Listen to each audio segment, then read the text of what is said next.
இருந்துச்சு. ஆனா தியேட்டர்ல எக்ஸ்பீரியன்ஸ் பண்ணுங்க. அப்பதான் ரொம்ப அதாவது ஆடியன்ஸோட எல்லாரும் பார்க்கும்போது பேக்ரவுண்ட் மியூசிக் அந்த விஎஃப்எக்ஸ் எல்லாத்துக்கும் தியேட்டர்ல எக்ஸ்பீரியன்ஸ் பண்ணா ரியலான அந்த கூஸ்பம் மூமெண்ட்ஸ் ஆக்சுவலா படம் ஃபீலிங் அது வந்து கரெக்ட்டா இருக்கும்னு நினைக்கிறேன். ஸோ தியேட்டர்ல மஸ்ட் வாட்ச்.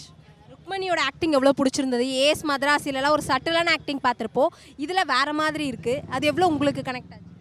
மதராசியை கம்பேர் பண்ணும்போது டோட்டலாக டிஃப்ரெண்ட் கேரக்டர். அதுக்கும் இதுக்கும் ஃபுல்லாக அப்படியே சேஞ்ச் ஓவர். ஸோ நான் எக்ஸ்பெக்ட் பண்ணவே இல்லை. ரொம்ப நல்லா பண்ணியிருக்காங்க.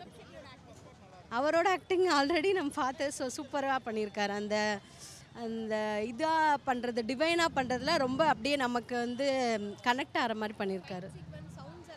சவுண்ட்ஸ் விஎஃப்எக்ஸ்லாம் செம்மையாக பண்ணியிருக்காங்க. நல்லா ரியலாக என்ஜாய் பண்ணுற மாதிரி இருக்குது. அடுத்து நெக்ஸ்ட் பார்ட் வர்றதுக்கு லீட்லாம் கொடுத்துருக்காங்க. So must. காந்தாரா படத்தோட பார்ட் 1 பார்த்தா தான் பார்ட் 2 புரியுமா? அப்படி ஏதாவது? அப்படிலாம் இல்லை. பார்ட் 1 பார்த்தா நானே நேற்று தான் பார்ட் 1 பார்த்துட்டு வந்தேன். மேபி கனெக்ட் ஆகும்னா அது இல்லை. பார்ட் 1 ப்ரெசென்ட்டில் இருக்க மாதிரி இருக்குது. இது கொஞ்சம் ஹிஸ்டாரிக்கலாக பாஸ்ட்டில் இருக்க மாதிரி இருக்குது. புரியும்.